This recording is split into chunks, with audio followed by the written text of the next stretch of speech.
Nah, Shalom, salam sejahtera dalam kasih Tuhan kita Yesus Kristus.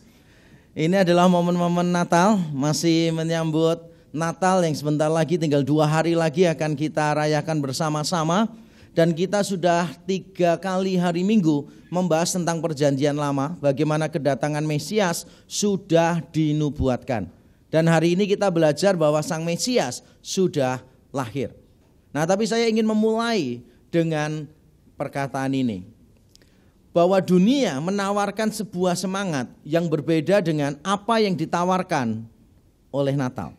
Dunia menawarkan bahwa setiap kita itu harus berada pada tempat yang tinggi, spektakuler, yang hebat, yang kelihatannya luar biasa. Dari bawah kita akan naik terus supaya kelihatan hebat. Itu adalah semangat yang ditawarkan oleh dunia. Tapi semangat yang ditawarkan oleh Natal adalah kita justru menunjukkan kehinaan kita, justru kita menunjukkan kesederhanaan kita. Sama seperti Allah rela menjadi manusia dan lahir di palungan, bahkan dia besar di sebuah kota yang sangat kecil sekali, yang tidak diperhitungkan oleh orang lain. Natal berbicara tentang sesuatu yang berbeda, tentang menangkap rencana Tuhan di dalam hidup kita. Natal berbicara tentang bagaimana kita bisa memahami rencana itu, bagaimana kita bisa mengikuti rencana itu, dan bagaimana kita bisa membayar harga untuk rencana Tuhan yang semacam itu. Dan itulah yang akan menjadi tema kita hari ini, yaitu Dia akan disebut orang Nazaret. Yesus akan disebut sebagai orang Nazaret. Dan kita akan mempelajari dari salah satu teks, termasuk salah satu yang tersulit di dalam Injil Matius. Bukan yang paling sulit, tapi layak dikategorikan sebagai salah satu yang tersulit, yaitu kita membuka dalam Matius pasal 2 ayat 19 sampai 23. Matius pasal 2 ayat 19 sampai 23. Kita akan membaca secara bergantian. Bapak Ibu Saudara yang berasal dari kota kecil membaca ayat yang ganjil, yang berasal dari kota besar membaca ayat yang genap ya. Tulungagung ikut ganjil ya. Pasuruan, Pacitan itu ikut yang ganjil ya. Yang seperti saya dari Surabaya begitu, dari Semarang, dari Jakarta itu ikut yang genap bareng-bareng saya. Oke, dari yang kota kecil dulu supaya saya bisa memberikan laporan ke Dispenduk dengan lebih akurat.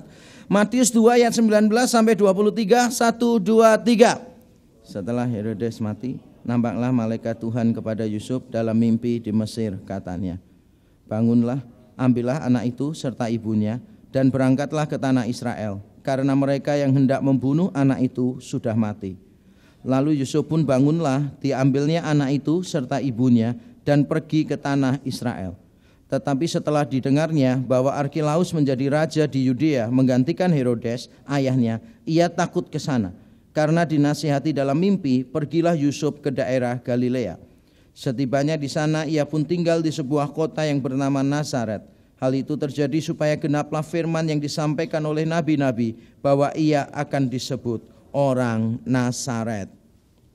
Amin.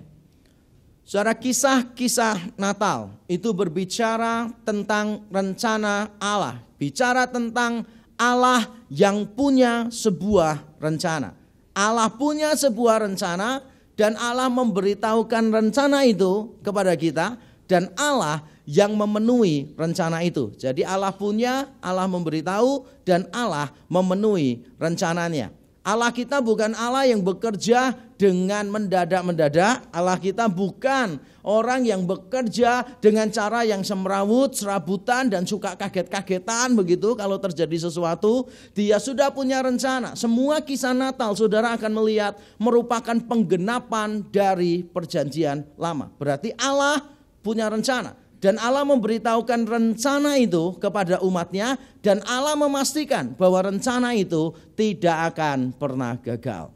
Beberapa waktu yang lalu saya berjumpa dengan rekan pelayanan saya. Lama sekali saya tidak berjumpa dengan dia. Suatu ketika saya khotbah di satu gereja dan dia ada di situ. Lalu saya ajak dia duduk bersama dengan saya. Dia bukan pelayanan di gereja itu. Jadi ketika duduk bersama, saya tanya dia, Pak, bagaimana kabarnya? Dia bilang, wah baik Pak, baik Pak Yakub. Oh oke.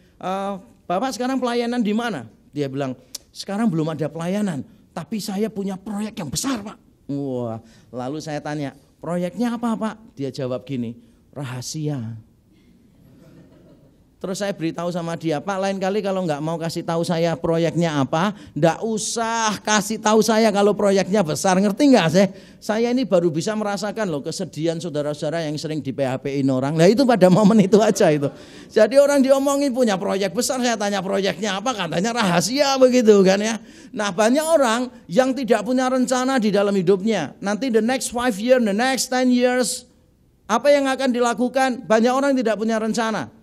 Tapi beberapa orang begini, ngakunya punya rencana, tapi mereka nggak bisa membedakan antara ide dan rencana. Ada orang yang bilang, wah saya itu ya nanti ya 20 tahun mendatang itu rencana saya ini. Lalu saya tanya, terus langkah pertama yang sudah kamu lakukan apa?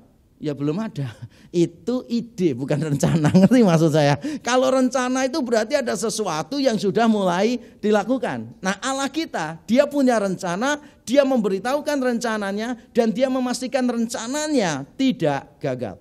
Dalam kisah yang kita baca, termasuk kisah-kisah Natal yang lain di Matius, maka kita melihat ada dua cara kerja Allah untuk menyatakan rencananya bagi kita. Yang pertama adalah melalui pimpinan yang khusus. Di ayat yang ke-19 tadi dikatakan ada malaikat Tuhan yang berbicara kepada Yusuf di dalam sebuah mimpi.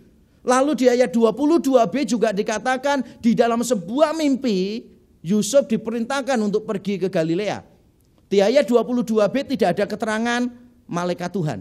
Tetapi saya yakin malaikat Tuhan tetap ada di sana. Hanya saja tidak disebutkan. Mengapa demikian? Karena kalau saudara lihat orang-orang Majus ketika mereka pergi mencari bayi Yesus dan menemukan, mereka diperingatkan dalam sebuah mimpi. Siapa yang memperingatkan tidak ditulis. Tapi ayat sesudahnya dikatakan malaikat Tuhan menampakkan diri kepada Yusuf dalam sebuah mimpi. Malaikat Tuhan menampakkan diri. Sehingga saya mengambil kesimpulan bahwa malaikat Tuhan ada di ayat 19, ada di ayat 22b. Ini adalah pimpinan Tuhan yang spesifik, yang khusus untuk Yusuf. Saudara ingat di pasal yang pertama waktu Yusuf tidur, malaikat Tuhan bicara kepada Yusuf melalui mimpi. Dan dia berkata, jangan takut mengambil Maria menjadi istrimu. Saudara jangan bingung, ini kerjaan Yusuf apa sih? Kok tidur terus ini kan ya? Dia tidur terus, malaikat datang memberitahu, dia tidur, malaikat datang memberitahu. Jadi kalau saudara mau tahu kehendak Tuhan, yang saudara lakukan adalah tidur. Karena Yusuf ini tidur terus loh saudara. Bukan ya, itu cara orang kuno dan Tuhan itu bekerja sesuai dengan tradisi orang masing-masing. Nah orang-orang reform itu biasanya terlalu takut, terlalu khawatir, terlalu menutup diri terhadap pimpinan Tuhan yang khusus. Bahkan sebagian langsung berkata tidak ada nubuat, tidak ada mimpi, tidak ada bisikan roh. Semuanya ditolak mentah-mentah saudara. Nggak tahu kalau pas sudah digoreng mateng, saya nggak tahu diterima atau enggak. Pokoknya ditolak langsung mentah-mentah oleh orang-orang reform karena mereka khawatir. Mereka itu khawatir bahwa hal itu nanti menggantikan peranan Alkitab. Padahal sebetulnya kita tidak perlu terlalu khawatir seperti itu. Jadi orang-orang reform tidak terbuka. Tapi orang-orang lain dari kalangan yang berbeda, karismatik, pentakosta, sebagian besar bukan semua, itu terlalu terbuka begitu loh saudara. Tuhan belum ngomong mereka udah dengar. Lah itu persoalannya di situ. Jadi Tuhan sebetulnya tidak ngomong mereka bisa mendengar. Lalu yang mereka dengar itu siapa?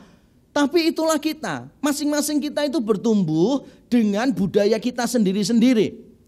Beberapa waktu yang lalu saya mendengar teman saya bercerita. Jadi dia ada di satu tempat begitu bersama dengan saya di satu hotel menginap bersama-sama.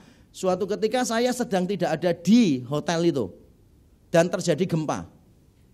Dan dia ceritakan, setelah saya balik, dia ceritakan bagaimana dia menghadapi gempanya. Jadi pada waktu itu, dia itu tidur, lalu semua terasa bergoyang. Lalu dia bangun, yang dilakukan dia kira-kira apa? Ini teman saya pendeta loh ya, pentakosta loh ya. Kira-kira yang dilakukan dia apa? Tidur nih, terus goyang-goyang, terus dia bangun kan, lihat lampu di dalam kamar tuh goyang-goyang kan, yang di daerah dapur apa semua gitu. Kira-kira saudara tebak yang dilakukan dia apa? Lari. Jadi dia langsung lari. Enggak ternyata. Tebak yang dilakukan dia Pak coba. Langsung berbahasa roh. Langsung berbahasa roh begitu kan ya. Oke, make sense gitu kan. Oke, menarik sekali gitu. Yang dilakukan teman saya ternyata ini saudara. Dia bangun, lalu dia berdoa. Dan dia menengking roh-roh jahat yang ada di tempat itu. Dia tengking karena dia merasa bahwa itu adalah pekerjaan kuasa kegelapan. Jadi dia bangun dan dia tengking setannya keluar. Setelah itu dia mendengar semua orang teriak gempa. Setannya enggak keluar, dia sendiri yang keluar dari kamar saudara. Kalau enggak nanti dia bisa parah keadaannya. Tapi mendengar cerita itu saya tuh terpinggal-pinggal mendengar ceritanya. Tapi saya mencoba untuk memahami dia. Kalau orang reform yang menghadapi masalah itu bagaimana kira-kira? Tidur gempa gitu, bangun. Kira-kira yang dilakukan orang reform apa? Tidur lagi.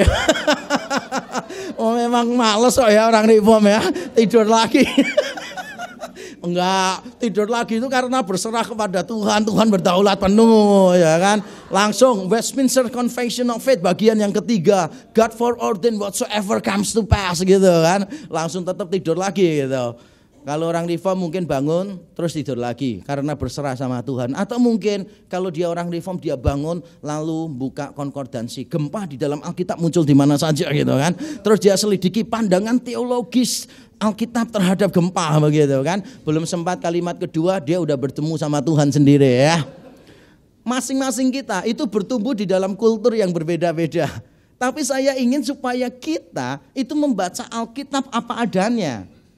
Alkitab memang mencatat Allah bisa memberikan pimpinan yang khusus. Tapi kita juga harus berhati-hati. Paulus di dalam 1 Tesalonika pasal 5 ayat 19-20 dia mengatakan demikian. Jangan anggap remeh nubuat-nubuat. Benar, jangan anggap remeh nubuat-nubuat. Tapi dia lanjutkan. Tapi ujilah setiap roh. Jadi kalau orang-orang yang di seberang sana itu cuma memperhatikan yang pertama. Wah, tidak menganggap nubuat-nubuat. Tapi lupa menguji. Orang reform terlalu banyak nguji. Sampai Roh Kudus bicara pun harus diuji sama orang reform. Apakah Roh Kudusnya reform atau tidak gitu loh Sarah. Kita ini terlalu takut dengan pimpinan Tuhan yang khusus. Saya percaya Tuhan masih bisa bicara lewat mimpi. Saya percaya Tuhan masih bisa bicara lewat penglihatan. Lewat suara yang audible. Kalau memang Tuhan merasa itu perlu. Saya yakin Tuhan bisa dan Tuhan boleh melakukannya. Jadi Tuhan memberitahu rencananya kepada kita itu melalui hal yang spesifik. Yang kedua, Allah menunjukkan rencananya kepada kita itu melalui kitab suci, melalui firman-Nya. Dan ini penting sekali, bahkan lebih penting daripada yang pertama. Kalau kita membaca kisah Natal tadi, maka kita tahu di ayat 23 dikatakan hal itu terjadi supaya genaplah yang dikatakan oleh para nabi. Ada kalimat yang eksplisit di sana. Hal itu terjadi supaya genaplah yang dikatakan oleh para nabi. Saya berapa kali ditanya orang, ada banyak kitab suci, kenapa kamu yakin kitab sucimu yang benar? Biasanya saya jawabnya gini, oke, saya tidak mau bicara tentang kitab suci orang lain, tapi saya mau bicara tentang kitab suci saya. Mengapa saya percaya kitab suci saya itu bisa dipercaya? Lalu saya menyoal salah satunya tentang nubuat. Ada begitu banyak nubuat di dalam perjanjian lama, ditulis oleh orang-orang yang berbeda, berbeda waktu, berbeda karirnya, pekerjaannya, usianya, berbeda-beda dan nubuatannya itu begitu banyak, tapi ternyata bisa merujuk pada satu orang dan digenapi oleh satu orang, yaitu Yesus Kristus. Kalau nubuat itu cuma satu dan digenapi, mungkin kebetulan. Kalau nubuatannya itu 5 dan digenapi, mungkin itu adalah a wonderful coincidences. Kebetulan yang luar biasa. Tapi kalau itu sudah diberitahukan ribuan tahun sebelumnya dan jumlahnya ratusan, maka kalau ada orang yang tetap bersikeras itu kebetulan, maka menurut saya dia memang tidak mau untuk percaya. Saya ngambil satu contoh begini. Saudara mau liburan ke Singapura misalnya. Terus saya menebak gini, nanti kalau kamu ke Singapura ya, tak prediksi, kamu nanti akan ketemu banyak orang Singapura. Dan ternyata benar, saudara ke Singapura ketemu banyak orang Singapura. Lalu saudara datang ke saya, wah hebat banget kamu, ramalanmu jitu. Pasti nggak ada lah orang yang akan ngomong gitu. Tapi seandainya nih saya tambah, nanti di Singapura kamu akan ketemu perempuan yang rambutnya panjang. Wah ternyata benar di Singapura saudara ketemu perempuan rambutnya panjang gitu. Kira-kira ramalan saya luar biasa nggak?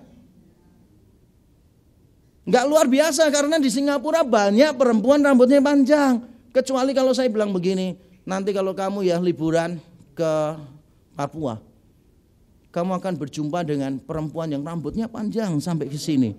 Lah saudara mungkin malu bertanya-tanya, karena perempuan Papua biasanya rambutnya bagus-bagus bukan panjang kan ya. Mereka tuh wah keren banget gitu loh saudara, rambutnya itu eksotik, itu kalau sudah dipilin-pilin gitu, saya tuh kepengen pegang-pegang gini loh saudara, keren banget saudara. Saya tanya kalau rambut kayak gini bisa nggak? Dia bilang nggak bisa, rambutnya itu harus cukup tebal sehingga bisa dipilin-pilin gitu loh saudara, keren banget. Saya kepengen itu, cuma takutnya setelah dipilin-pilin ketarik semua malah nggak punya rambut saya nanti. Tapi keren banget gitu. Nah kalau saya misalnya berkata begini, oh mau liburan ke Singapura ya, ini dia. Kamu akan ketemu seseorang dengan 500 ciri khas ini. Ternyata benar, saudara ketemu orang itu. Misalnya, saudara akan ketemu dengan seorang wanita yang panjang rambutnya 4 kali dari tinggi badannya. Orang itu asalnya dari kota A, kemudian pergi ke Singapura pada usia sekian dan sebagainya. Nanti orang ini dari keturunan ini dan itu, nanti usahanya ini, profesinya ini, yang akan dia lakukan ini itu, sampai jumlahnya itu ratusan. Dan ternyata saudara benar-benar ketemu dengan orang itu. Apakah ini kebetulan? Pasti bukan. Nubuat di dalam Alkitab itu begitu banyak diucapkan oleh orang-orang yang berbeda. Ada yang raja, ada yang peternak, ada nelayan, macam-macam. Tapi banyak orang dengan background yang berbeda-beda ini ternyata merujuk pada peristiwa yang sama. Menunjuk pada pribadi yang sama. Dan ini luar biasa. Saudara sadar gak sih? Alkitab itu lebih tepat disebut kitab atau perpustakaan? Alkitab kita itu loh. Lebih tepat disebut kitab atau perpustakaan? Kalau ngikuti di Alkitab sendiri, Alkitab ini tidak pernah disebut Alkitab. Alkitab itu disebut tulisan. Grafe, tulisan. Tapi itu kan cuma tulisan isinya. Bentuknya apa kira-kira? Alkitab kita itu menurut saya tidak bisa disebut kitab. Dia layak disebut perpustakaan. Karena yang jumlahnya itu 66 kitab yang menulis. Itu puluhan orang. Jadi ada satu kitab sendiri, kitab sendiri, kitab sendiri, kitab sendiri, kitab sendiri. Jumlahnya 66. Kalau sampai kitab yang ditulis orang yang begitu banyak, waktunya itu beda-beda. Ada ratusan ribuan tahun antara satu penulis dengan penulis yang lain, dan ternyata tidak ada kontradiksi, maka Alkitab kita benar-benar luar biasa. Kalau kitab yang lain yang menulis memang cuma satu, asalnya memang cuma dari satu sumber, sehingga kalau tidak ada kontradiksi bagi saya itu wajar. Tapi di dalam Alkitab kita bukan cuma tidak ada kontradiksi, tetapi juga di dalamnya ada banyak nubuat yang akhirnya Tuhan genapi. Tuhan menyatakan kehendaknya bukan cuma melalui pimpinannya yang khusus, tetapi melalui kitab suci. Bentuknya apa? Nubuat-nubuat yang eksplisit. Tapi bukan cuma itu. Ada tipologi juga di dalam kisah tadi. Tipologi itu apa? Tipologi itu begini. Benda, orang, atau peristiwa di perjanjian lama yang merujuk kepada benda, orang, peristiwa di perjanjian baru. Itu namanya tipologi. Jadi apa yang ada di perjanjian lama yang sudah terjadi ternyata punya makna lanjutan di perjanjian baru. Contoh misalnya.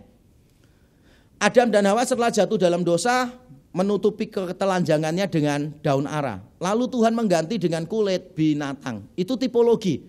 Karena nanti di kemudian hari akan semakin jelas bahwa akibat dosa hanya bisa ditutup dengan apa? Penumpahan darah. Itu tipologi. Tipologi lain misalnya. Bangsa Israel dibebaskan dari Mesir. Orang Yahudi memperingatinya dalam hari raya Paskah dan roti tidak beragi. Lalu di dalam kekristenan kita juga memperingati Paskah yang waktunya juga hampir bersamaan dengan Paskahnya orang Yahudi. Tapi maknanya beda, bukan pembebasan dari belenggu penjajahan, tetapi dari belenggu dosa. Berarti itu namanya tipologi. Nah, apa yang kita temukan di dalam perjalanan Yusuf dari Mesir ke Nazaret itu merupakan tipologi. Yesus ditampilkan sebagai Musa yang baru, atau lebih tepat bukan cuma sebagai the new Moses, tetapi the greater Moses. Musa yang lebih besar. Coba saudara ingat kesamaan Musa dan Yesus apa? Jangan bilang sama-sama laki-laki ya, itu sudah pasti lah, tapi terlalu umum lah. Sama-sama orang Yahudi. Lah itu terlalu umum juga. Yang lain, yang spesifik kira-kira apa? Kalau saudara lihat ya, kesamaannya itu jelas sekali. Begini, dua-duanya itu pada waktu kecil sama-sama terancam dengan pembunuhan. Musa itu terancam pembunuhan karena Firaun memberikan perintah seluruh bayi Israel harus dibunuh. Yesus juga terancam karena hendak dibunuh oleh Herodes. Dua-duanya sama-sama mau dibunuh oleh penguasa pada waktu itu. Yang ini Firaun penguasa Mesir, yang ini Herodes penguasa Israel. Dua-duanya juga sama-sama selamat dengan faktor Mesir. Faktor Mesir itu maksudnya begini. Musa selamat karena istana Firaun, diangkat anak oleh putri Firaun. Jadi dia masuk ke istana Firaun, dia selamat. Yesus selamat dari tangan Herodes dengan cara apa? Pergi ke Mesir. Tapi bukan cuma itu. Ternyata pada waktu Musa setelah membunuh bangsa Mesir, beberapa orang Mesir dia bunuh lalu dia lari ke Midian. Tuhan lalu memanggil Musa, dan cara Tuhan memanggil begini di Keluaran 4, bunyinya begini. Pulanglah, orang yang hendak membunuh engkau sudah mati. Pulanglah, orang yang hendak membunuh engkau sudah mati. Dan ternyata di dalam Matius pasal 2 tadi, ayat yang ke-20, bunyinya juga sangat mirip sekali. Malaikat Tuhan di dalam mimpi berkata kepada Yusuf, pulanglah, kembalilah, orang yang membunuh anak itu sudah mati. Dengan kata lain, Matius menampilkan cerita ini sebagai sebuah tipologi supaya kita itu melihat bahwa Yesus memang ditampilkan sebagai Musa yang lebih hebat. Musa yang lebih hebat. Makanya kalau saudara lihat di ayat berikutnya, di pasal berikutnya, di pasal 3, Yesus itu dibaptis, diselamkan di dalam air. Saudara ingat setelah keluar dari Mesir, bangsa Israel, caranya mereka keluar dari Mesir bagaimana? Jadi setelah pergi gitu, dikejar oleh Firaun, yang Tuhan lakukan kepada mereka apa? Melewati laut Teberau. Itu sama seperti Yesus setelah diselamatkan dari Mesir, dia akhirnya dibaptis. Lalu setelah mereka melewati laut Teberau, bangsa Israel ada di mana? Ada di padang gurun. Berapa tahun bangsa Israel di padang gurun? 40 tahun. Dan Yesus setelah dibaptis, Yesus ada di mana? Di Matius 4. Di padang gurun, dicobai puasa berapa lama? 40 hari. Ada banyak kesamaan di sini, itu namanya tipologi. Jadi Allah menyatakan kehendaknya itu bukan cuma melalui pimpinan yang khusus, tapi yang paling penting adalah melalui kitab suci. Kita harus percaya bahwa kitab suci adalah diilhamkan oleh Allah. 2 Timotius 3 ayat 15 dan 16. Kalau dalam bahasa Inggris disebutkan bukan diilhamkan tapi dinafaskan oleh Allah. Saya membaca Instagram salah satu teman saya, keren banget tulisannya dia. Tulisannya begini nih saudara. Jangan bilang Tuhan tidak pernah bicara kalau kamu tidak pernah membaca Alkitab. Jangan pernah bilang Tuhan tidak berbicara kalau engkau tidak membaca Alkitab. Karena Allah berbicara kepada kita terutama melalui Alkitab. Engkau membaca Alkitab dan engkau tahu kehendak Tuhan di sana. Kalau engkau setelah membaca Alkitab mengerti kehendak Tuhan, engkau masih butuh pimpinan yang khusus, maka Allah memberikan pimpinan itu kepada kita.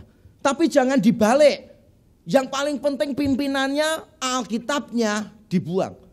Yang lebih kacau adalah kalau ada orang yang punya pikiran bahwa yang paling penting itu pimpinan yang khusus. Bertabrakan dengan Alkitab gak apa-apa. Yang penting pimpinan Tuhan yang khusus. Bagaimana seandainya ada hamba Tuhan berkata begini, saudara tadi malam saya berdoa dan Tuhan mendatangi saya. Dan Tuhan berkata begini, anakku, hambaku, lain kali jangan pergi pelayanan naik pesawat komersial biasa. Karena kamu dikelilingi orang-orang yang berdosa. Nanti urapanmu akan tersedot oleh mereka. Anakku, lain kali kalau engkau pelayanan, pastikan engkau naik jet pribadi. Lalu pendetanya bilang, mari kita menggalang dana untuk pembelian jet pribadi. Kira-kira menurut saudara ini suara Tuhan atau bukan? Pasti bukan, jangan bingung. Pasti bukan. Karena semua yang dia ucapkan itu gak ada kaitannya, semua bertabrakan dengan Alkitab. Mana di Alkitab bilang bahwa kalau kita dekat dengan orang berdosa, urapan kita tersedot oleh mereka. Siapa yang bilang begitu? Mana ayatnya? Gak ada. Siapa yang bilang bahwa kalau kita itu pelayanan naik jet pribadi, maka kita lebih dekat dengan Tuhan. Karena sepi kita lebih bisa mendengar suara Tuhan begitu. Kalau memang butuh sepi baru mendengar suara Tuhan, Yesus itu paling jarang mendengar suara Bapaknya. Karena dari pagi sampai sore selalu dikerumunin orang banyak, Dia nggak pernah punya waktu yang cukup sendirian di hari pagi sampai sore bersama dengan Tuhan. Saya yakin saudara, ini semua bertabrakan dengan firman Tuhan. Ada banyak orang yang terlalu menekankan salah satu tapi lupa yang lain. Kita sebagai orang-orang reform yang memegang Alkitab sebagai dasar kebenaran kita terbuka terhadap panggilan Tuhan yang khusus, tetapi kita juga menempatkan Alkitab sebagai dasar yang paling kuat. Sebab kalau tidak, kita ini nanti kacau, liar. Hamba Tuhan ditawari begini, Pak, ini ada suku pedalaman Pak, suku terasing Pak, yang butuh pemberita firman. Bapak kira-kira mau gak diutus ke sana? Oh ya, nanti saya doakan ya, nanti saya bicarakan dengan istri saya ya, nanti saya kabari 1 bulan ya gitu. Hamba Tuhan yang sama ketemu orang lain ditawari, Pak lagi gak ada pelayanan ya? Oh ya benar, oh ini apa? Ada satu gereja di Singapura Pak, butuh gembala. Bapak mau gak ke sana? Langsung tanya, loh berangkatnya kapan? Nanti sore ya gitu.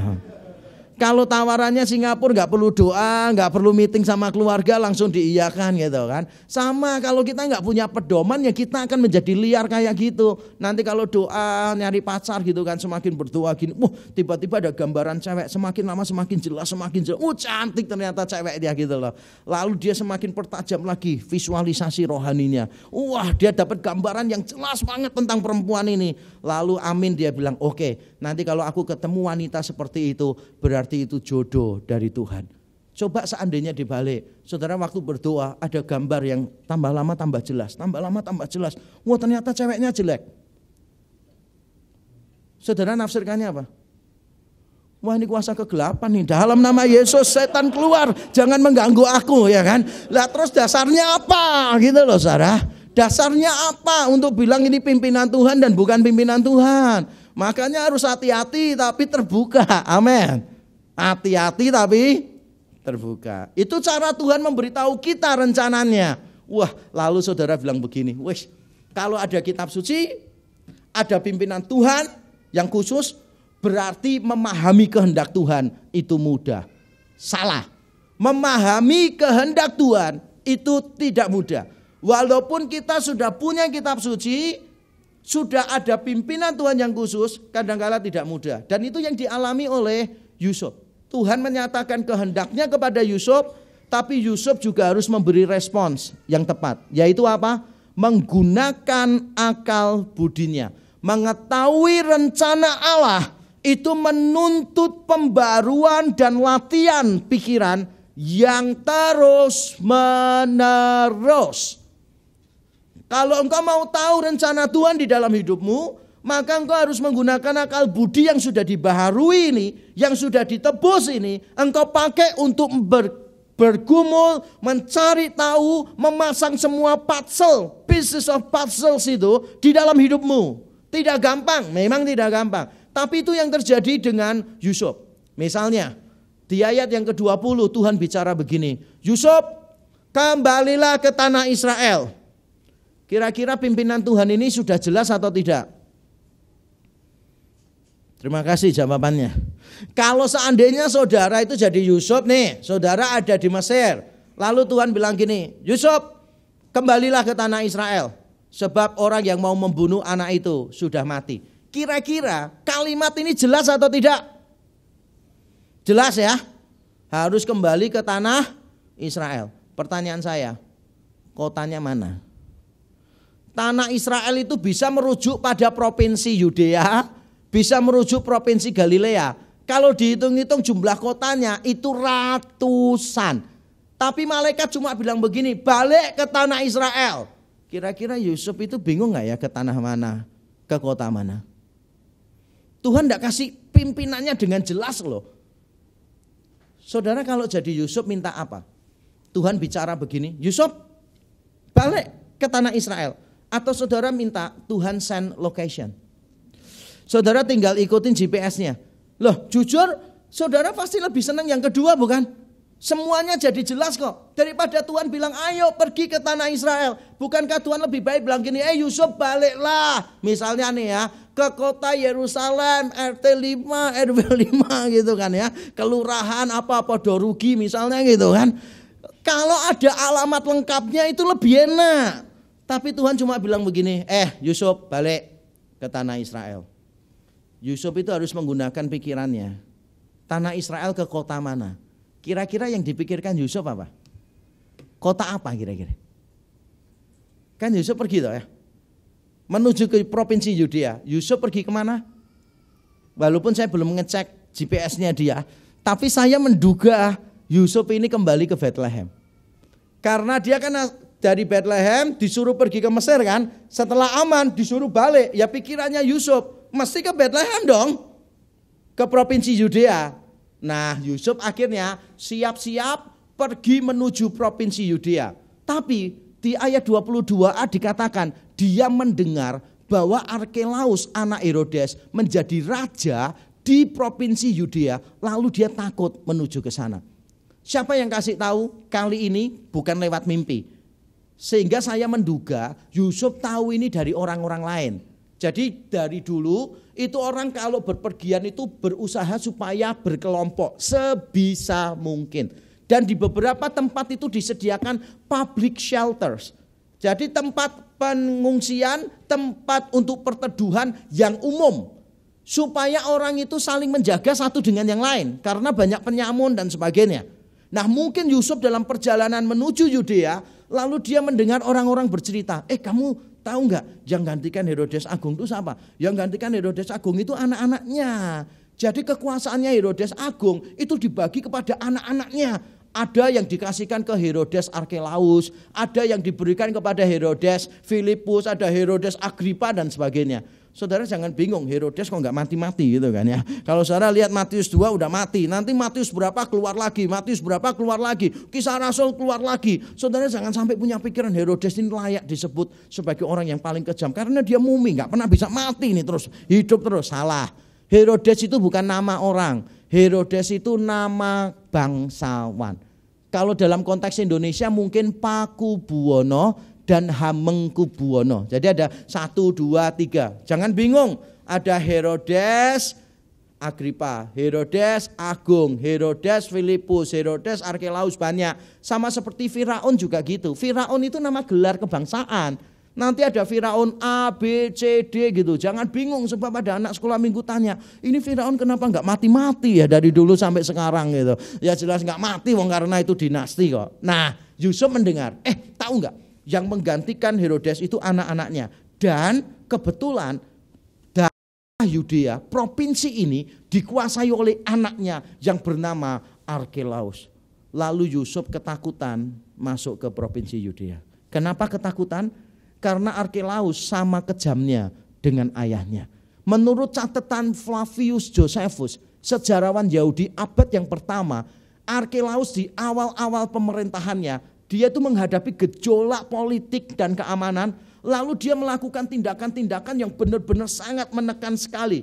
Lalu dia pernah membunuh 3.000 orang yang mengikuti hari raya Paskah di Yerusalem. Di Yerusalem itu ada puluhan ribu, bahkan ada orang yang bilang ratusan ribu kalau keseluruhan minggunya dihitung. Ada orang-orang Yahudi dari berbagai belahan bumi kuno datang merayakan Paskah. Dan Arkelaus untuk memastikan bahwa kekuasaannya tenang, masa transisi dari ayahnya ke dia pastikan tidak ada gejolak, dia rela membunuh 3.000 orang. Sama kejamnya dengan ayahnya. Yusuf mendengar itu dan dia takut masuk provinsi Yudea. Lalu di dalam mimpi dia dikasih tahu, kalau gitu kamu pergi ke wilayah Galilea. Pimpinannya jelas nggak? Enggak. Kalau pertama itu tanah Israel bisa satu negara. Lalu Yusuf menafsirkan sendiri, oh berarti provinsi Yudea ini. Dia pergi ke provinsi Yudea, ternyata ada pertimbangan, wah ini tidak aman. Malaikat tidak bilang gini kok kepada Yusuf, Yusuf kenapa takut? Masuk aja. Loh tapi Arkelaus kejam, jangan khawatir, aku akan menjaga anak ini. Enggak loh saudara, ketika Yusuf takut masuk ke provinsi Yudea, malaikat Tuhan bilang iya enggak apa-apa, jangan masuk sana. Kamu masuk ke Galilea. Tapi Galilea ini kan masih satu provinsi sih. Kotanya itu yang mana? Ada ratusan kota di Galilea, menurut estimasi ada sekitar 150 kota mungkin. Saya pernah membaca tapi saya belum selidiki benar atau tidaknya. Pokoknya lebih dari 100 kota itu ada di provinsi Galilea. Kota yang mana yang harus dipilih oleh Yusuf? Dan akhirnya Yusuf memilih kota Nazaret. Mengapa Yusuf pilih kota Nazaret? Terima kasih, saya setuju dengan jawabannya. Kenapa Yusuf memilih kota Nazaret? Karena biaya hidupnya paling rendah dan gajinya paling tinggi. Bukan, gak ada hubungannya. Dia memilih kota Nazaret itu karena ini, dengar baik-baik. Ternyata Yusuf dan Maria itu memang pernah tinggal di Nazaret. Loh kok tahu? Dari Injil Lukas. Kalau saudara lihat, di Injil Lukas pasal pertama dan kedua saudara tahu bahwa Yusuf dan Maria itu sempat tinggal di Nazaret. Waktu diadakan sensus, maka mereka itu baru balik ke tempat asalnya Yusuf, yaitu di daerah Bethlehem. Tapi mereka itu sempat di Nazaret, sehingga masuk akal nggak kalau mereka milihnya Nazaret? Masuk akal. Mereka tidak mencoba kota yang baru, tapi mereka memilih kota Nazaret karena mereka pernah ada di sana. Maksud saya adalah begini saudara, Allah tidak memberikan pimpinan yang jelas kepada kita, itu wajar. Tokoh-tokoh Alkitab juga begitu, tidak mendapatkan pimpinan yang jelas 100%. Allah memberikan Alkitab, memberikan pimpinan khusus tapi tetap tidak jelas. Makanya kita harus menggunakan akal budi Kristiani kita untuk memilih mana yang benar. Saya berusaha untuk melatih ini. Kalau saudara nggak berusaha melatih, saudara tidak akan bisa. Dan izinkan saya sharing. Kalau saya diperhadapkan pada banyak opsi, ini dia yang saya lakukan ya. Rule of thumbs. Pertama, saya lihat opsi-opsinya bertabrakan dengan Alkitab atau enggak. Kalau opsinya bertabrakan dengan Alkitab, tidak usah dipikir, langsung dicoret. Jadi saudara cewek misalnya ditembak 5 orang. 3 ini anak Tuhan, sungguh-sungguh. 1 enggak jelas. 1 sama sekali bukan anak Tuhan. Saudara enggak usah gumulkan yang 1 yang bukan anak Tuhan ini. Tapi dia paling lumayan wajahnya. Dan tahu restoran enak ada di mana saja gitu kan. Dan dia paling tidak niat kuliah. Jadi kalau diminta tolong pergi kemana-mana paling ada waktu. Nggak usah dipertimbangkan. Kalau dia bukan anak Tuhan langsung coret. Lalu saudara jangan mikir gini loh, tapi kan nanti bisa bertobat. Bisa, tapi nanti loh. Sekarang ini jalani yang ini dulu. Kalau memang Tuhan memberikan dia yang bukan anak Tuhan itu untuk engkau, Tuhan akan punya cara untuk mempertobatkan orang itu. Nggak usah bingung, takkan lari gunung. Iya, takkan lari gunung dikejar. Kita nih gak usah bingung. Kalau memang saudara yakin saudara itu dipanggil Tuhan untuk menikah, gak usah bingung dengan perjombloan begitu kan. Aku sudah lama jomblo gitu kan. Saya selalu tanya gini, yakin gak dipanggil untuk menikah? Yakin, jangan khawatir berarti. Mesti Tuhan akan sediakan mengorbankan orang lain untuk jadi pasanganmu. Gak usah takut. Jadi opsi-opsi yang bertabrakan dengan firman Tuhan dibuang dulu semuanya. Ambil yang sesuai firman Tuhan. Tapi kan kadang-kala beberapa sesuai firman Tuhan toh. Yang kedua gini, gunakan akal budi Kristianimu. Mana yang membawa dampak lebih besar bagi kerajaan Allah? Itu yang harus dipikir. Mana yang membawa dampak lebih besar untuk kerajaan Allah? Kalau saudara mulai melihat, oh ini keputusannya membawa dampak lebih besar bagi kerajaan Allah, saudara ambil yang itu. Jangan ambil yang mudah. Tapi ambil yang impactnya besar.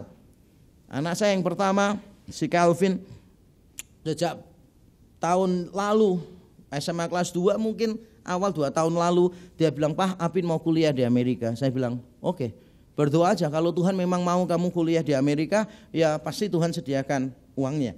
Tuhan pasti atur semua." "Papa punya uang enggak?" Pertanyaanmu salah.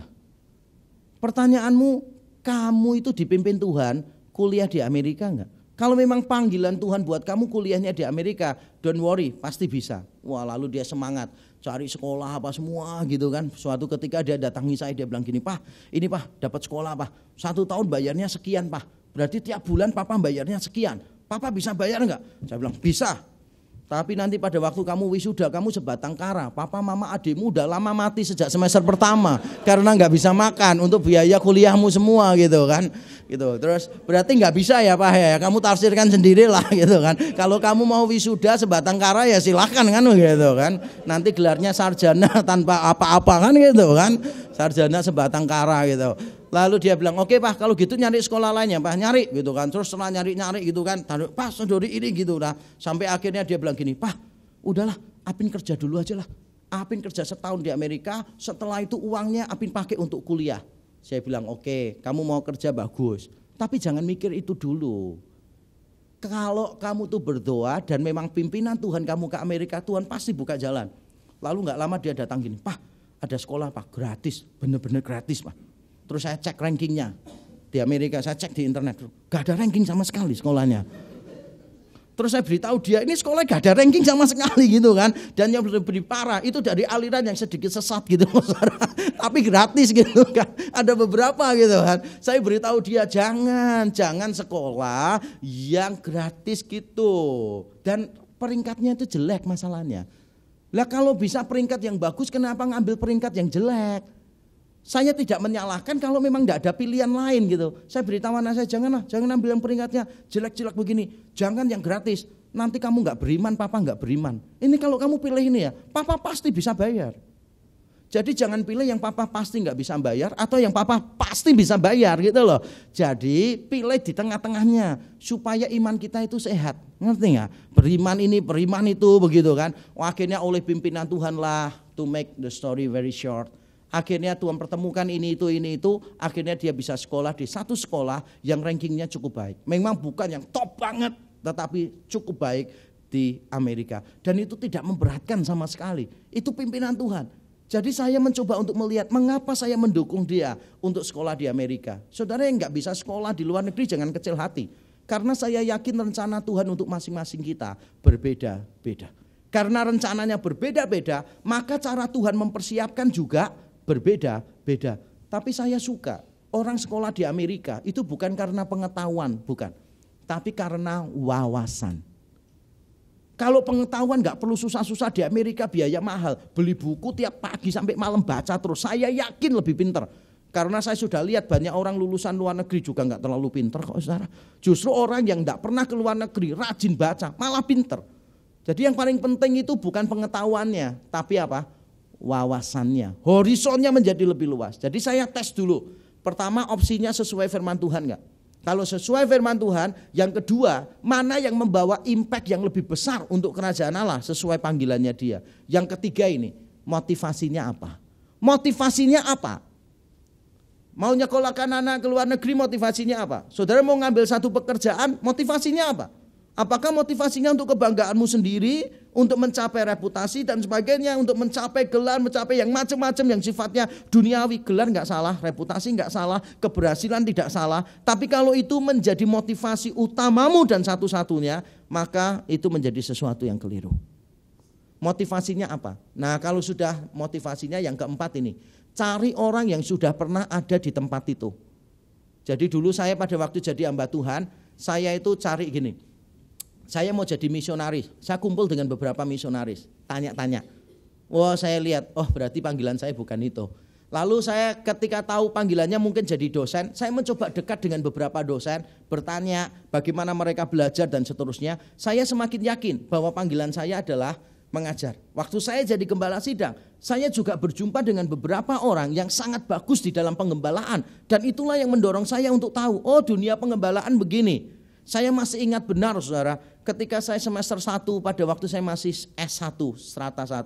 Saya itu pergi berjumpa dengan seorang hamba Tuhan. Hamba Tuhan itu tanya, kamu sekolah Alkitab ya? Iya, kok tahu kamu panggilan Tuhan? Lalu saya cerita, saya ninggalkan kuliah Undip, walaupun bebas tes, dapat beasiswa apa segala macam, saya tinggalkan gitu kan pekerjaan saya sekolah teologi. Hamba Tuhan ini bilang gini, kamu tuh goblok, ngapain kamu sekolah teologi? Itu enak sekolah di Undip, ngapain kamu sekolah di teologi? Saya bilang itu panggilan Tuhan untuk saya. Bodoh banget. Jangan jadi hamba Tuhan. Kamu tahu, saya aja jadi hamba Tuhan susah. Kamu ngerti tak susahnya jadi hamba Tuhan itu apa? Kamu mau makan apa kalau jadi hamba Tuhan? Kamu tahu enggak? Di Indonesia ini penganiayaan tambah besar. Nanti siapa tahu loh, kamu tengah-tengah khotbah kamu didatangi orang, kamu dibunuh. Kamu siapa tahu enggak? Goblok kamu itu. Terus saya lihat dia, saya bilang, "Pak, saya yakin panggilan Tuhan dalam hidup saya." Lalu dia senyum, dia peluk saya dan dia berkata, "Kamu lulus ujian." Karena itu cara dia untuk shock terapi saya. Kalau saya tetap kekeh ini panggilan Tuhan bagi saya, maka dia yakin itu benar-benar panggilan Tuhan. Maksudnya dia itu begini, banyak orang kepingin jadi hamba Tuhan, tapi tidak tahu tantangan jadi hamba Tuhan itu apa. Banyak orang mau jadi istri hamba Tuhan, tapi nggak pernah tahu tantangan istri hamba Tuhan itu seperti apa. Wah, kalau jadi istri hamba Tuhan itu kan paling enak. Karena hamba Tuhan itu kan kelihatannya baik. Garis bawahi, kelihatannya, bukan baiknya ya, kelihatannya baik karena memang dilatih untuk baik gitu kan ya, dilatih untuk baik. Jujur, kadangkala beberapa hamba Tuhan itu topeng. Di pelayanan dengan di rumah beda, di gereja dengan di keluarga beda. Mereka itu memang kayak begitu beberapa. Makanya beberapa orang kadang-kala kalau melihat hamba Tuhan itu kan kayak, wah ini kalau aku jadi istrinya dia, wah pasti aku jadi istri yang paling bahagia. Dalam sebulan loh khotbahnya tentang kasih terus. Wah luar biasa. Kalau aku jadi istrinya dia pasti hidupku penuh dengan kasih. Wah setelah jadi istrinya hamba Tuhan, saudara itu bisa cemburu loh. Karena apa? Beberapa hamba Tuhan terlalu mengasihi jemaatnya lebih dari istrinya. Saudara bisa merasa kayak gak dihargai di dalam rumah. Makanya saudara perlu tahu susah payahnya jadi hamba Tuhan kayak apa. Nanti kalau saudara ngelirik satu hamba Tuhan, wah ini kalau saya pacaran sama dia enak nih. Saudara tanya dia nanti mau pelayanan di gereja mana gitu loh. Kalau gerejanya tradisional banget dan saudara suka dandan, suka ini itu gitu kan. Suka pakai jin ketat, rib jin gitu kan. Udah forget it lah. Nanti saudara di gereja itu pasti banyak masalah. Saya lihat banyak orang begitu. Pokoknya mereka pikirnya ini langsung ambil, salah. Jadi saudara ingat pertama opsinya sesuai Alkitab atau enggak, itu pertama. Kedua membawa dampak yang lebih besar enggak untuk kerajaan Allah. Yang ketiga adalah motivasinya benar atau tidak. Yang keempat tanya orang lain yang sudah pernah ada di daerah itu, di area itu. Dan yang kelima penting, tutup mata ambil salah satu. Jangan nunggu sampai jelas 100%, saudara tidak akan melangkah sama sekali. Tutup mata ngambil salah satu. Beberapa orang tanya saya, loh kalau nanti salah pilih, enggak apa-apa. Salah pilih nanti ketemu anugerah Tuhan di ujung jalan. Yang penting itu coba dulu jalani dengan serius gitu loh saudara. Nanti Tuhan itu punya cara sendiri untuk mengarahkan kita. Jadi kalau dalam hidup saya mendapatinya gini, ini titik sini dan titik sini. Tuhan menamakan titik ini A, tapi seringkali Tuhan tidak menamakan titik ini B. Tuhan seringkali menamakan ini B, ini C, ini D, baru ini E. Tidak langsung dari A ke E, karena kalau dari A ke E, kita menjadi orang yang tidak cukup kuat untuk ada di E. Makanya ditaruh di B dulu, di C dulu, di D dulu, supaya waktu sampai ke E, maka kita menjadi pribadi yang jauh lebih baik. Saya tidak tahu pengalaman hidup saudara seperti apa, tapi pengalaman hidup saya begitu. Tuhan taruh saya dari titik ini ke sini, melalui titik-titik lain di tengah-tengahnya. Melalui saya bingung mengambil keputusan dan sebagainya, tapi pada akhirnya toh Tuhan memimpin saya sampai sekarang. Saya dulu dipanggil Tuhan jadi hamba Tuhan, saudara semua sudah tahu. Sangat spektakuler sekali. Dengar suara Tuhan lah, pendeta gak kenal saya bisa ngomongin saya doa langsung dijawab oleh pendeta itu padahal dia gak dengar doa saya. Papa saya yang tidak Kristen setuju gitu. Tapi tetap pimpinan itu gak jelas. Tuhan tidak kasih tahu saya begini, Yakob, kamu nanti jadi hamba Tuhan ya. Jadi nanti kamu jadi gembala sidang yang suka mengajar. Tuhan tidak memberi saya gitu, wah ada tulisan, Tuhan kemana saya harus melayani. Lalu ada gambar bangunan. Wah, rukonya jelek kumuh 3 gitu kan. Terus jalannya belusuk-belusuk salah gitu kan, ketemunya salah gitu kan. Sampai Super Grab, Uber pun seringkali salah dengan gereja sebelah gitu kan. Terus muncul, wah nama gerejanya R, E, C gitu kan. Enggak lah. Harus bergumul berdarah-darah untuk tahu pimpinan Tuhan itu kemana. Jadi harus gunakan akal budi kita. Tapi menariknya begini, ini bagian terakhir dari khotbah saya begini. Menariknya adalah ini. Di dalam pengaturan Tuhan yang berdaulat, Allah itu menggunakan keputusan kita yang bijaksana untuk memenuhi rencananya. Untuk menggenapi rencananya, walaupun kita seringkali harus membayar harganya. Jadi di dalam pengaturan Tuhan yang berdaulat, Allah menggunakan keputusan kita yang bijaksana untuk memenuhi rencananya, walaupun kita harus membayar harganya. Seringkali harus membayar harganya. Dan itu terjadi dalam kasus Yusuf. Yusuf memakai akal budinya, lalu dia keputusan, oke, tinggal di Nazaret. Tapi ternyata keputusan itu di dalam kedaulatan Tuhan dipakai untuk menggenapi rencana Tuhan. Memang Yesus Kristus, Mesias, akan disebut orang Nazaret. Jadi keputusan ini melahirkan penggenapan dari rencana Tuhan. Dia akan disebut orang Nazaret. Tapi persoalannya begini. Matius ini sedang memikirkan nabi siapa? Dia sedang memikirkan teks yang mana di dalam perjanjian lama. Ketika mengatakan Mesias akan disebut orang Nazaret. Ini menimbulkan persoalan. Kenapa menimbulkan persoalan? Karena di dalam perjanjian lama kata Nazaret tidak pernah muncul. Kalau tidak pernah muncul di perjanjian lama, bagaimana bisa disebut nubuat?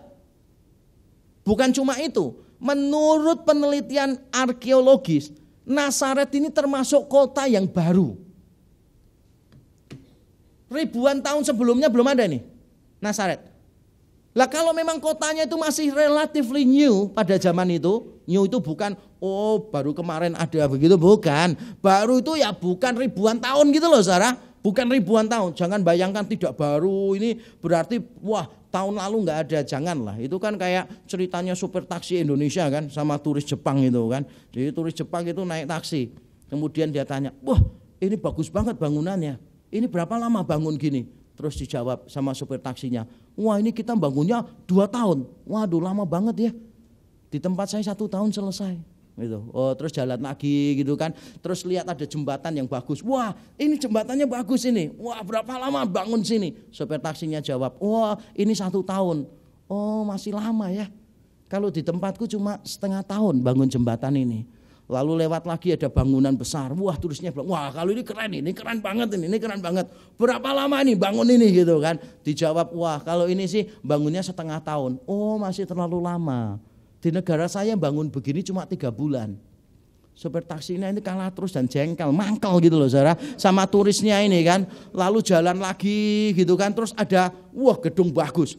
Turisnya tanya, wah gedung ini berapa lama ini dibangun? Supir taksinya jawab, tadi pagi aku lewat belum ada.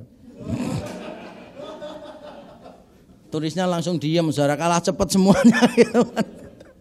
Kalau saya bilang kota Nazaret ini baru, bukan berarti baru itu baru 1 tahun 2 tahun, bukan. Maksudnya gini, kalau ini nubuat, berarti kan paling tidak itu ratusan tahun, minimal itu 400 tahun, atau bahkan ribuan tahun kan. Tapi ternyata memang tidak ada kota Nazaret. Ini bukan kota yang tua, ini kota yang relatif baru pada zaman itu. Sehingga menimbulkan masalah. Sebetulnya nubuat yang mana yang dipikirkan oleh Matius? Makanya ada orang yang berusaha untuk bermanuver. Ada yang mengusulkan gini, mungkin kata Nazaret, orang Nazaret, Nazaraios dalam bahasa Yunani, ini rasanya mirip dengan kata Ibrani Nezer.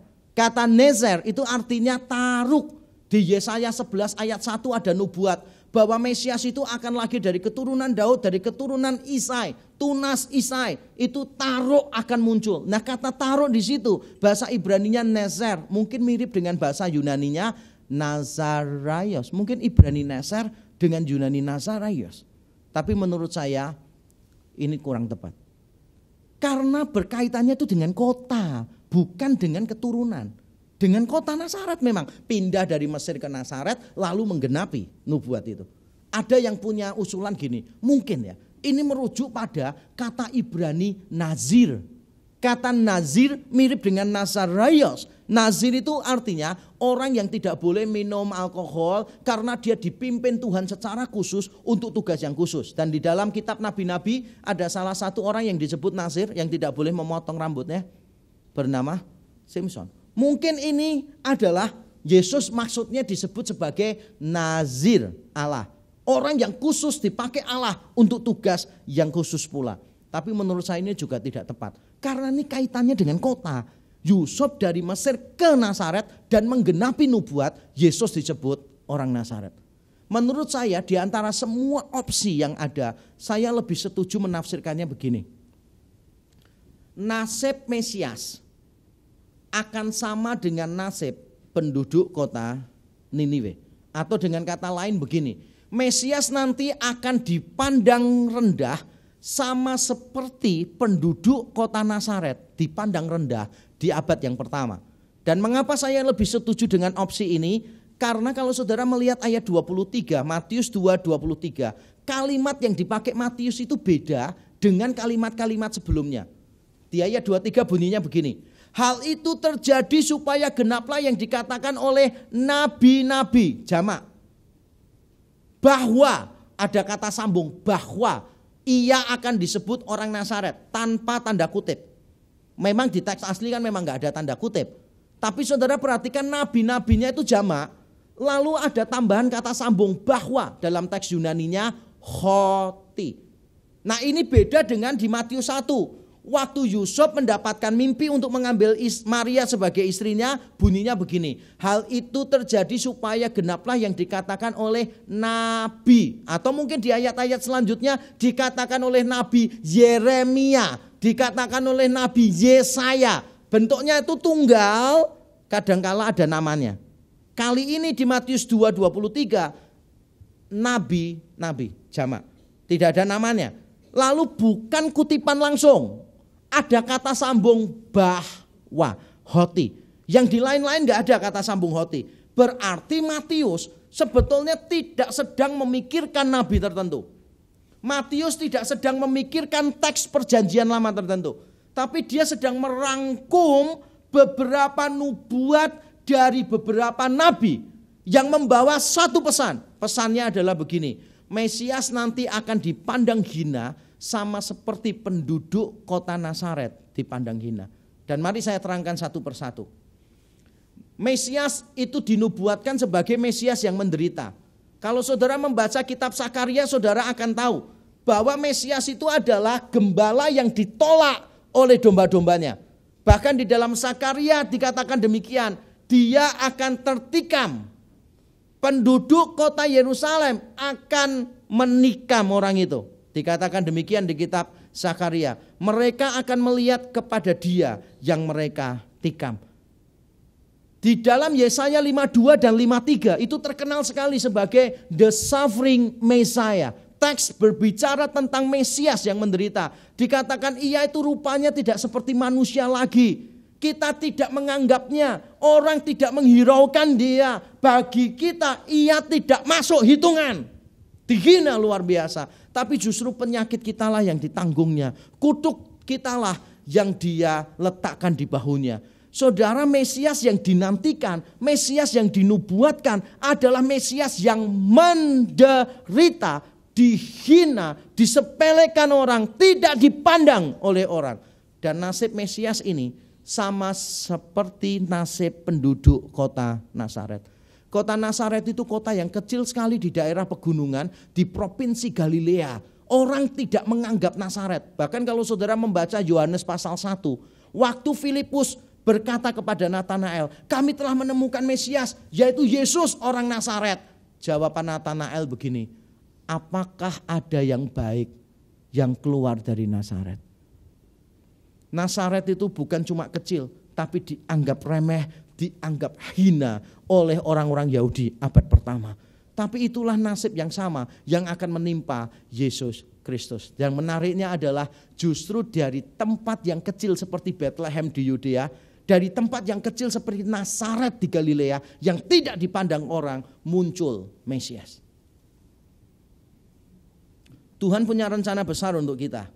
Kalau tidak punya rencana besar untuk kita, untuk apa dia susah-susah menyelamatkan kita? Kalau saudara sudah berada di dalam keselamatan, berarti Allah punya rencana yang besar untuk saudara. Bagi mereka yang belum diselamatkan, saya tidak bisa ngomong apa-apa. Karena siapa tahu mereka nanti diselamatkan, siapa tahu tidak. Tapi kalau saya bicara tentang kita yang sudah diselamatkan, saudara yakin sudah diselamatkan, benar-benar percaya Yesus sebagai Tuhan dan Juru Selamat, maka Allah pasti punya rencana yang besar. Kalau rencananya tidak besar, untuk apa dia repot-repot menyelamatkan kita? Nah, kalau saudara sudah diselamatkan, saudara yakin Allah punya rencana yang besar untuk saudara, saudara bisa yakin bahwa apapun keadaanmu, apapun latar belakangmu, apapun masa lalumu, apapun keluargamu, tidak akan pernah bisa menggagalkan rencana Allah yang besar di dalam hidupmu. Mesias lahir dari tempat yang hina kok. Dari tempat yang kecil, yang tidak terpandang. Tapi justru dari situlah Tuhan bisa memakai kita. Saudara, jangan izinkan masa lalumu, jangan izinkan keadaan keluargamu membatasi engkau untuk berkembang di masa yang akan datang. Saya dari keluarga yang miskin, saudara tahu. Sampai sekarang anak-anak saya kalau pergi ke Semarang mendengar cerita dari dulu almarhum mama saya, cerita dari kakak-kakak saya, mereka pasti tahu, saudara, saya ini dulu sering gak bisa makan. Kalaupun bisa makan, itu makannya itu pakai emping gitu loh, saudara. Emping yang diplastikin kecil segini, empingnya itu remuk-remuk gitu, kecil-kecil. Itu dibagi bisa, saya makan bisa 8 kali loh untuk makan. Sedikit-sedikit. Dan tiap hari itu emping, cuma itu yang paling murah yang bisa dibeli. Emping, kalau enggak emping mesti garam gitu kan, emping, garam begitu kan. Makanya sekarang asam urat itu saya pikir-pikir ya mungkin gara-gara emping itu waktu kecil ya. Terlalu banyak emping gitu loh, saudara. Sehingga kandungan asam urat saya lebih banyak daripada darah saya sendiri. Karena dari kecil gitu, dari keluarga yang tidak harmonis, dari keluarga yang berantakan, dari kemiskinan, dari macam-macam, dari kampung yang kecil, dari kota yang kecil. Tapi saya tidak mengizinkan masa lalu untuk mendefinisikan siapa saya. Yang berhak mendefinisikan siapa saya adalah salib Yesus Kristus di atas sana. Yang berhak menentukan siapa saya adalah rencana Allah di dalam hidup saya. Maka yang perlu kita lakukan adalah saudara memahami rencana Allah di dalam hidupmu apa. Harus memahami, bergumul mulai sekarang. Banyak orang Kristen gak pernah bergumul tentang rencana Tuhan di dalam hidupnya apa. Kalau ditanya planningmu apa nanti ke depan, banyak orang Kristen yang gak punya planning hidup itu loh, saudara. Itu di sebuah kelas guru tanya, kalian ini cita-citanya apa aja ini? Terus ditanya satu-satu gitu. Terus ada satu bintang kelas, ini di sekolah di Kupang, saudara, namanya Mince gitu kan. Ditanya, Mince, kalau kamu cita-citanya mau jadi apa gitu kan. Lalu dia bilang, saya mau jadi itu pengusaha yang sukses sekaligus pejabat pemerintah. Saya nanti kepengen punya villa yang banyak, saya kepengen punya pabrik yang banyak supaya saya bisa menyediakan lapangan pekerjaan untuk banyak orang. Saya kepengen punya ini karena Mince ini pintar sekali gitu loh, saudara. Nah sebelahnya itu namanya Julius, dia nggak pintar sama sekali. Wah, dia Mince ngomong-ngomong gitu banyak gitu. Dia mikir nanti kalau bagianku ditanya aku mau jadi apa ya gitu kan. Dia bingung juga karena dia nggak pinter kan. Jadi Mince cerita terus mau jadi gini. Setelah selesai gurunya tanya, Julius sekarang kamu mau jadi apa? Langsung dia ada ide. Saya cuma mau jadi satu aja, Pak. Saya mau jadi suaminya Mince tadi, Pak. Kalau hidupmu nggak punya rencana ya kayak Julius ini, ngerti maksud saya? Cuma bisa ngikut orang lain aja. Dipikir rencana ke depanmu mau apa gitu loh, saudara. Mulai mikir mau dampak sebesar apa di dalam kerajaan Allah gitu. Setelah saudara memahami, menggumuli rencana Allah di dalam hidupmu, saudara sudah tahu berusaha untuk mengikuti rencana itu. Tunduk pada rencana itu. Dan saya percaya semua yang sudah terjadi di dalam hidup kita adalah rencana Tuhan yang baik untuk kita. Jangan pernah menyesali keluarga kita. Jangan pernah menyesali kondisi fisik kita. Jangan pernah menyesali latar belakang kita. Apa yang sudah terjadi di belakang. Saya percaya Roma 8 ayat 28. Allah bekerja dalam segala sesuatu untuk mendatangkan kebaikan bagi kita. Apakah saudara sudah tahu rencana Tuhan dalam hidupmu apa? Kalau engkau sudah tahu, ayo ikuti rencana itu. Kadang-kala engkau harus bayar harga mahal memang. Saya tidak mungkin menjadi saya seperti sekarang tanpa masa lalu saya yang suram. Masa lalu saya yang suram membentuk saya menjadi Yakub Trihandoko seperti sekarang. Saudara, Tuhan baik kepada kita. Dia menyelamatkan kita. Dia punya rencana yang besar untuk kita. Saudara, gumuli, cari tahu apa rencananya di dalam hidupmu dan berjalanlah terus di dalam rencana itu. Maka engkau akan menemukan hidupmu benar-benar dipakai Tuhan untuk pelebaran kerajaannya di muka bumi. Tuhan memberkati kita. Mari kita tunduk kepala, kita berdoa. Mari masing-masing kita memberikan respons secara pribadi kepada firman Tuhan ini. Mari masing-masing kita bergumul. Apakah engkau sudah tahu rencana Tuhan di dalam hidupmu? Tahun ini segera akan berlalu. Tahun depan sudah menunggu di depan pintu. Apakah engkau masih akan hidup seperti sekarang ini, tanpa tujuan, tanpa rencana, tanpa target? Engkau hanya mengalir tanpa arah yang jelas. Dan engkau berusaha untuk menutupi, menyangkali keadaanmu ini dengan jargon-jargon yang rohani, mengalir bersama Roh Kudus, menunggu pimpinan Tuhan yang lebih jelas. Tapi engkau tidak pernah bergumul untuk mencari pimpinan itu. Mari sore ini kita ambil komitmen di hadapan Tuhan. Tuhan, aku mau membaca firman-Mu lebih rajin setiap hari, supaya aku bisa mendengarkan suara-Mu dengan lebih jelas. Tuhan, aku mau membaca firman-Mu dengan lebih rutin, lebih teliti setiap hari. Aku mau lebih banyak berdoa supaya aku lebih peka mendengarkan suara-Mu. Dan aku mau mendengar dari orang-orang lain yang lebih rohani dari kami, yang bisa menolong supaya mengarahkan kita semua mengerti rencana Tuhan dalam hidup kita. Mari kita berdoa bersama-sama. Bapa di surga, kami bersyukur untuk firman-Mu. Ampuni kami ya Tuhan, kalau selama ini kami kurang serius untuk menggumulkan hidup kami. Kami kurang serius untuk mencari tahu rencana-Mu bagi kami ya Tuhan. Kami tidak serius untuk menggumulkan seberapa besar dampak kami bagi kerajaan Allah di muka bumi. Kami hidup untuk diri kami sendiri. Tuhan, ampunilah kami. Kami tidak serius bergumul. Tuhan, ampuni kami. Mulai sekarang Tuhan, kami membawa hidup kami supaya kami mengerti rencana-Mu bagi kami. Kami mau membaca kitab suci dengan lebih sering. Mau peka terhadap pimpinan-Mu yang khusus bagi kami. Mau menggunakan akal budi kami yang sudah ditebus dan dibaharui oleh Roh Kudus, supaya kami benar-benar bisa mengambil keputusan yang bijaksana di dalam hidup kami. Kami tidak hanya mengalir begitu saja, tapi kami punya rencana, punya target yang jelas, punya impian yang besar di dalam hidup kami, dan semuanya untuk kemuliaan nama Tuhan. Kiranya Engkau berbicara terus kepada kami dan memimpin kami, supaya kami bisa menemukan kehendak-Mu dalam hidup kami. Dalam Kristus Yesus Tuhan, kami berdoa dan kami bersyukur. Amin.